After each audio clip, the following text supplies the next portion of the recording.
Chapter 11. James's large, frightened eyes travelled slowly round the room. The creatures, some sitting on chairs, others reclining on a sofa, were all watching him intently. Creatures? Or were they insects? An insect is usually something rather small, is it not? Grasshopper, for example, is an insect. So what would you call it if you saw a grasshopper as large as a dog? As large as a large dog! You could hardly call that an insect, could you? There was an old green grasshopper as large as a large dog sitting directly across the room from James now. And next to the old green grasshopper, there was an enormous spider. And next to the spider, there was a giant ladybird with 9 black spots on her scarlet shell. Each of these 3 was squatting upon a magnificent chair. On a sofa nearby, reclining comfortably in curled up positions, there were a centipede and an earthworm. On the floor over in the far corner, there was something thick and white that looked as though it might be a silkworm. But it was sleeping soundly and nobody was paying any attention to it.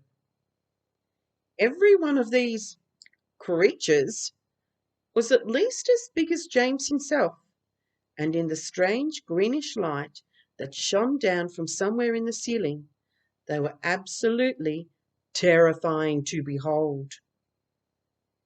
"I'm hungry," the spider announced suddenly, staring hard at James. "I'm famished," the old green grasshopper said. "So am I," the ladybird cried. The centipede sat up a little straighter on the sofa. "Everyone's famished," he said. "We need food." 4 pairs of round, black, glassy eyes were all fixed upon James. The centipede made a wriggling movement with his body as though he were about to glide off the sofa, but he didn't. There was a long pause and a long silence.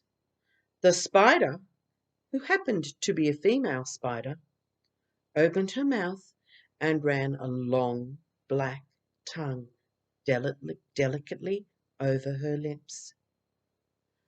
"Aren't you hungry?" she asked suddenly, leaning forward and addressing herself to James. Poor James was backed up against the far wall, shivering with fright and much too terrified to answer. "What's the matter with you?" the old green grasshopper said. "You look positively ill." "He looks as though he's going to faint any second," the centipede said. "Oh, my goodness, the poor thing!" the ladybird cried. "I do believe he thinks it's him that we are wanting to eat." There was a roar of laughter from all sides. "Oh dear, oh dear," they said.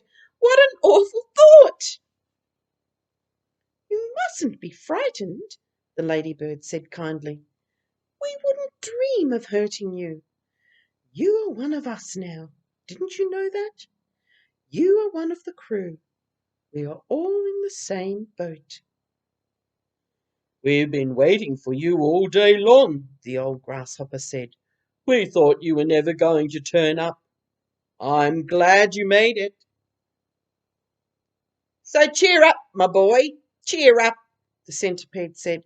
"And meanwhile, I wish you'd come over here and give me a hand with these boots. It takes me hours to get them all off by myself."